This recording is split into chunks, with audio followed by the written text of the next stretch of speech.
Hey everyone, how's it going? I just got back from the Pikes Peak card show in Colorado Springs a couple hours ago and brought back a few cards with me. Um, as usual, like the prices that are listed on these are not what I paid for them. The cool thing that I like about card shows is that sellers will often start haggling with themselves. Like you'll give them a pile and the prices will add up to $30 or something, and they'll be like, give me 15 for it or whatnot.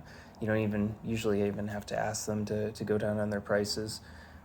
So anyhow, and I usually lot things up into big groups, so that usually ends up getting me more of a deal.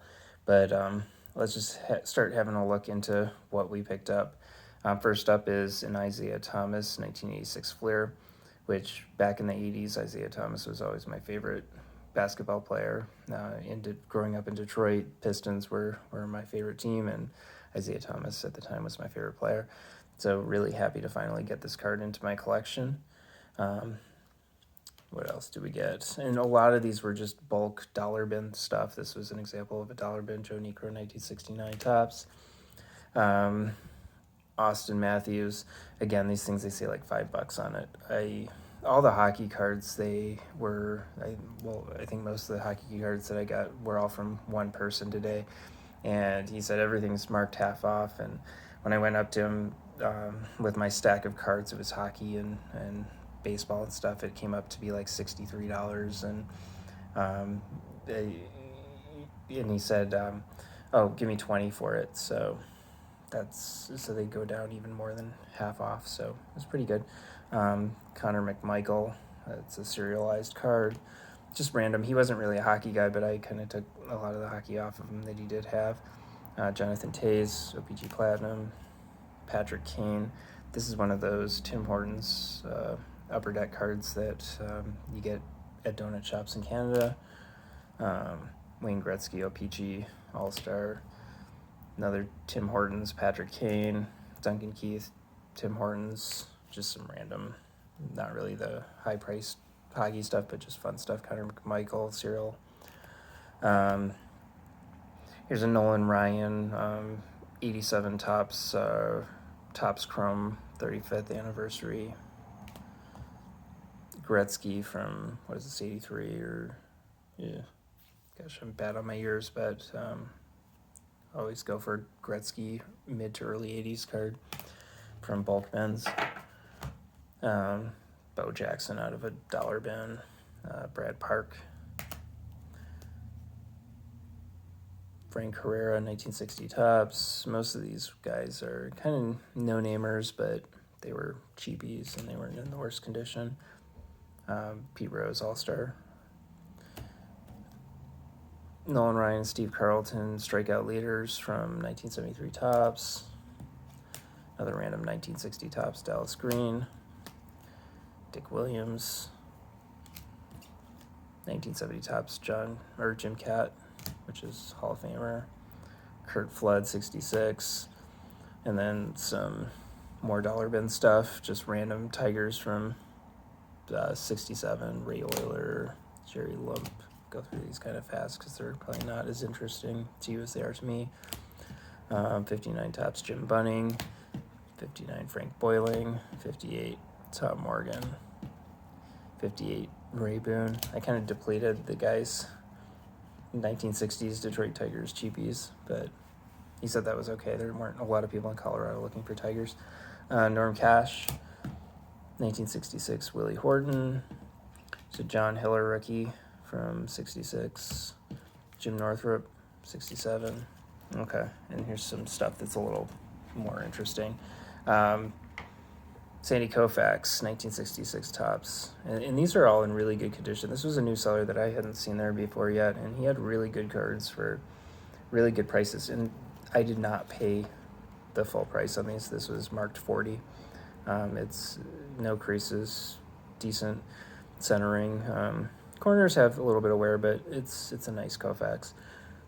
And I think I bought a bunch of stuff off him. It was like a total of like 250, and he put it down to 190 or something like that.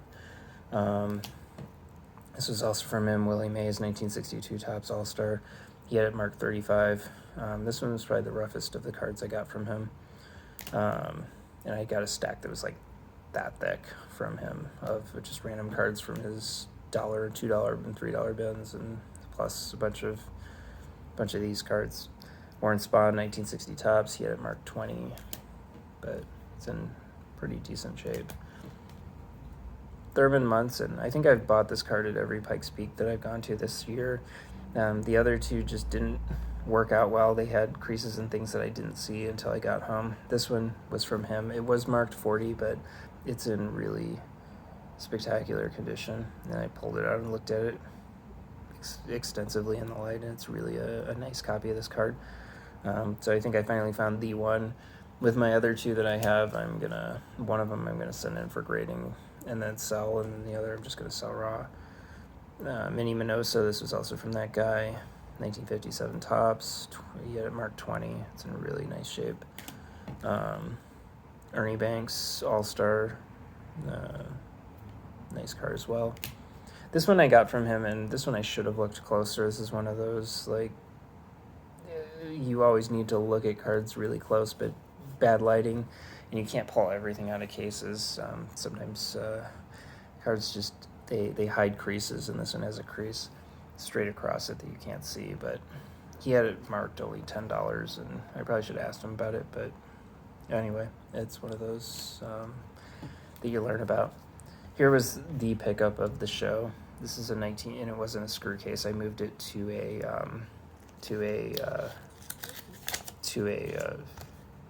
card saver one. 1956 LK line. This thing is in really, really sharp, perfect, well, near perfect condition. The centering's a little off left to right and up and down. Like, it looks like it's, the sides are thin on the left side and the bottom.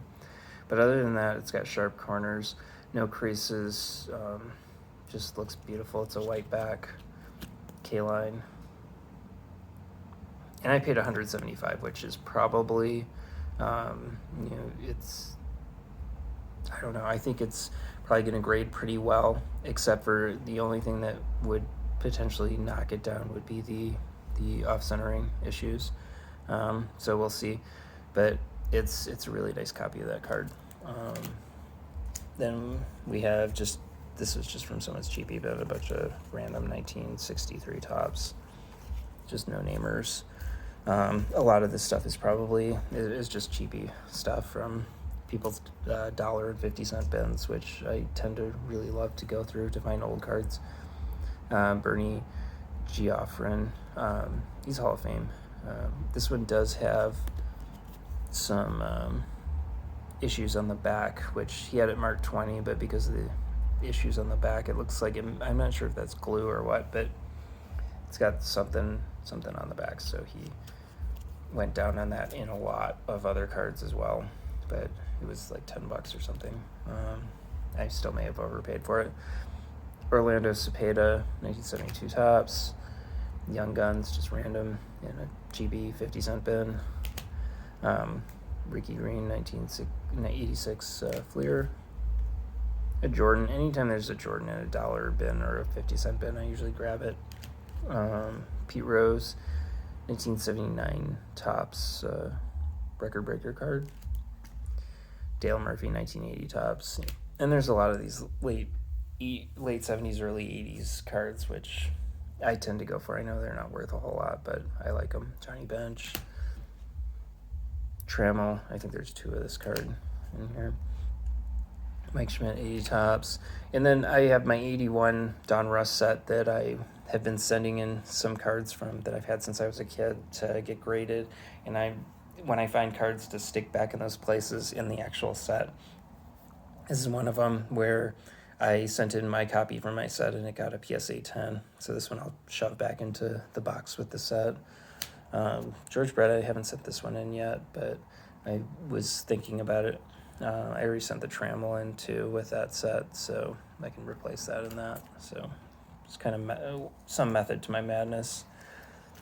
These are just some random 1967 Topps. Elston Howard, Manny Maya. These are common guys, but They were in somebody's cheapy bin as which I tend to always go for the 60 stuff.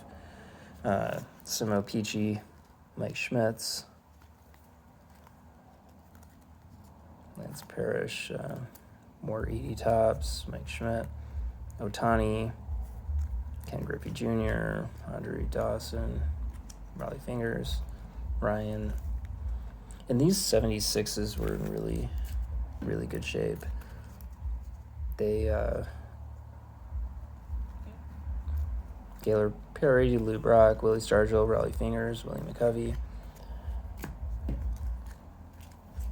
Some 75s that were in the cheapy bins, Raleigh Fingers, Burt Blyleven, Fergie Jenkins, Jim Hunter, Tony Olivia, Tony Perez, Mike Robitaille Hockey, Dick Allen, Willie Stargell, Willie McCovey, and then some 82 tops. These ones look absolutely flawless. George Brett, Mike Schmidt O-Pee-Chee, George Bell rookie, more George Bretts, and Mike Schmidt O-Pee-Chee. Anyway, I think that's it. I did have a stack of basketball, but they're in another room, so I will not go with those. But that's pretty much what I picked up at this go around with the Pikes Peak card show. Some of this stuff, some of those 60s ones, I will be sending into PSA for their March vintage 1960s deal. Unfortunately, I think it starts at 1960, so I can't send in the LK line for $15 or the Mini Minoso, but I can send in some of the other stuff like the Thurman Munson and the Warren Spahn, and the Koufax, so those will probably go in for grading. Anyway, hope you enjoyed that, and I will catch you guys on the next one. Take care.